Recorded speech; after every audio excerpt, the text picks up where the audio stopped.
Assalamualaikum warahmatullahi wabarakatuh. Pada video ini saya akan menjelaskan tentang cara menginputkan data karyawan dan juga memberikan hak aksesnya pada software IDMedica yang kita khususkan untuk klinik Pratama. Seperti biasanya, kita login dulu sesuai dengan username dan password yang kita miliki.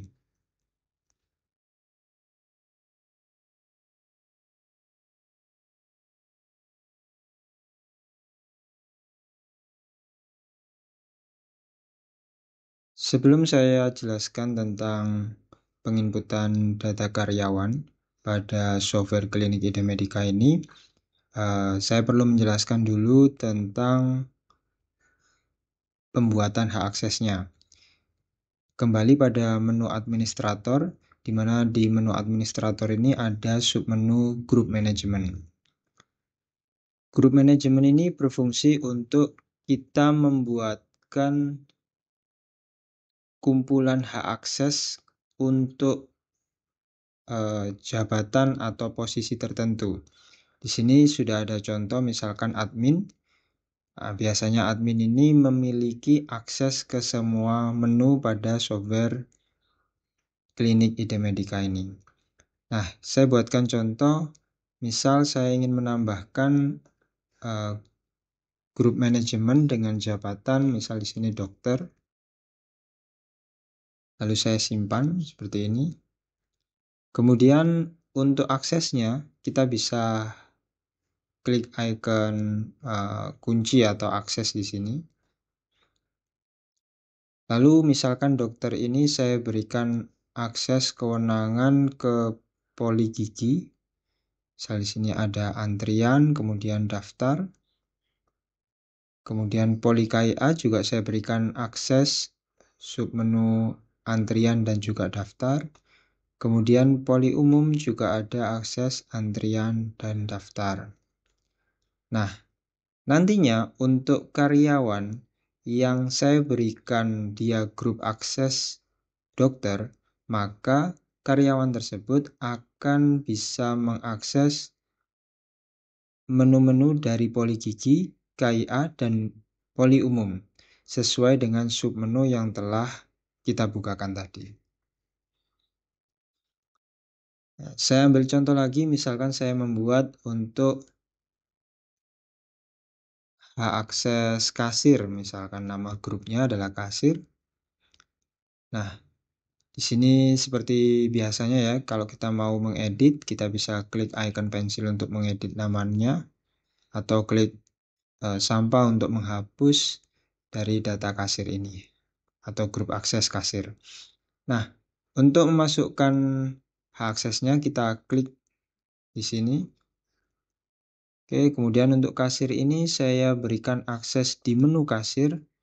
Kemudian untuk submenunya hanya saya bukakan pembayaran resep, pembayaran pasien, sama pembayaran lainnya. Dan juga saya tambahkan di sini ada akses untuk kelaporan. Sehingga karyawan-karyawan yang nantinya saya berikan grup aksesnya adalah kasir, maka dia bisa membuka menu kasir untuk submenu pembayaran resep, pembayaran pasien, pembayaran lainnya, dan laporan. Oke. Saya contohkan berikutnya adalah tentang pemberian hak akses ini kepada karyawan.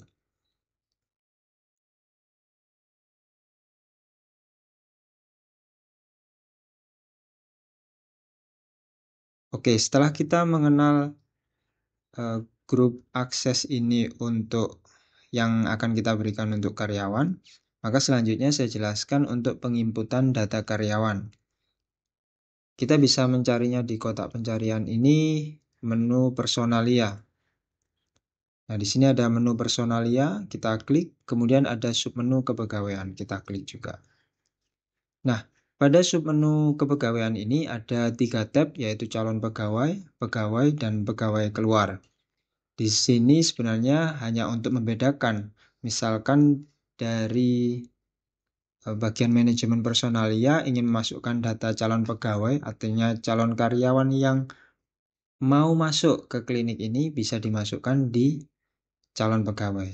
Kalau kita masukkan data karyawan-karyawan yang memang sedang aktif atau sedang bekerja di klinik itu, maka kita masukkan ke pegawai aktif. Dan kalau sudah keluar, nanti kita bisa pindahkan karyawan tersebut ke tab pegawai keluar.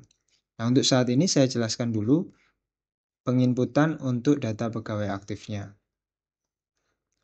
Nah, di sini adalah tab pegawai aktif. Di atasnya ada beberapa filter yang bisa kita gunakan untuk memfilter data-data kepegawaian. Misalkan kita mau memfilter yang karyawan yang pendidikannya sesuai dengan pilihan di sini, kemudian bagiannya juga bisa dipilih di sini, nanti tinggal difilter aja, kemudian kita klik proses.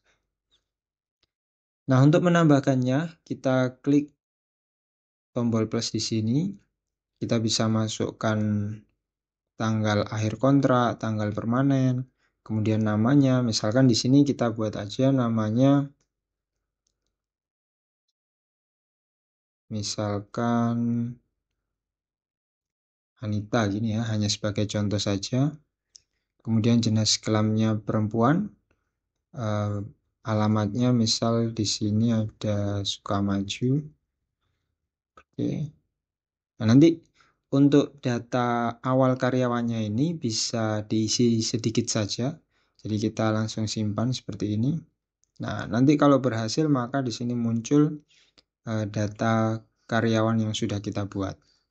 Kemudian dari data karyawan yang sudah kita buat ini, kita bisa melengkapinya dengan klik icon edit. Oke, seperti ini. Nah, tampilan untuk editing data karyawan itu bisa lebih detail. Jadi seperti ini. Nah, kita bisa memasukkan identitas karyawannya, kemudian ada info kepegawaian terbarunya. Kita bisa mengupload foto dan juga tanda tangannya yang mungkin akan dipakai untuk rekam medis elektronik atau keperluan lain di dalam software ini. Kemudian ada tab keluarga, misalkan kita perlu mengisikan data keluarganya, asal pendidikan, riwayat izinnya seperti SIP, SIPA, dan STR. Kemudian ada riwayat pelatihannya, dia ikut pelatihan apa, kemudian bisa mengisikan nomor sertifikat dari pelatihan tersebut juga. Ada riwayat pengalaman kerja dan juga bank yang ia miliki, bahasanya sebagai untuk data identitas penggajian.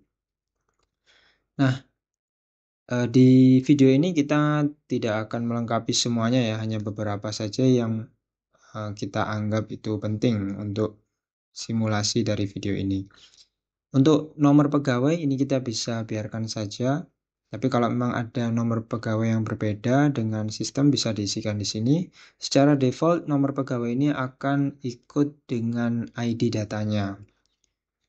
Nah, kita bisa melengkapi di sini, misalkan di sini Anita ID Medika misalkan namanya. Kemudian alamatnya saya edit Maju RT 10 RW 10. Kemudian tanggal lahirnya kita bisa ketikkan saja di sini 01, salah sebagai contoh saja. Tempat lahirnya Surabaya. Nah, ini bisa dilengkapi ya.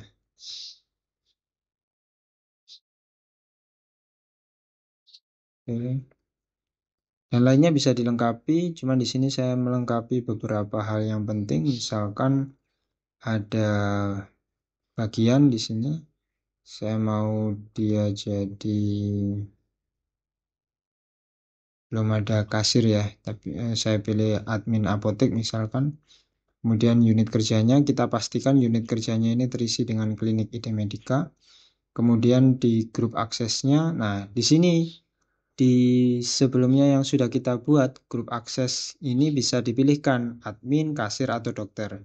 Sehingga ketika Anita Idemedica ini sudah selesai kita set data karyawannya, maka dia dapat grup akses. Misal di sini saya pilih kasir, dia bisa membuka menu-menu yang sudah kita berikan untuk grup akses kasir, grup akses kasir ya. Tadi kasir adalah Contohnya untuk pembayaran resep, pembayaran pasien, dan pembayaran lainnya. Gitu. Kemudian yang lainnya bisa kita skip, hanya sebagai contoh saja. Nah, kalau sudah selesai, ini kita bisa simpan. Oke, dah sudah berhasil simpan. Kita tinggal klik back untuk kembali melihat datanya seperti ini. Nah, kita sudah berhasil membuat data pegawai aktifnya. Bila nanti Anita Edemedica ini dia keluar dari klinik ini, bisa diklik icon keluar seperti ini. Nah, misal di sini saya contohkan, nah maka Anita ini akan pindah ke tab pegawai keluar, di mana sudah ditandai atau dilabeli bahwa Anita Edemedica ini sudah keluar dari klinik. Kalau ingin mengembalikan ke data pegawai aktif, tinggal klik icon ini. Maka dia akan kembali ke pegawai aktif. Nah, di sini saya akan contohkan Anita Edemedica tadi sudah kita kasih hak akses kasir. Jadi saya logout dulu untuk bisa mengetahui akses yang dapat diberikan kepada Anita Edemedica ini. Baik, setelah selesai logout, saya akan mencoba masuk dengan user Anita tadi, di mana username-nya adalah 2.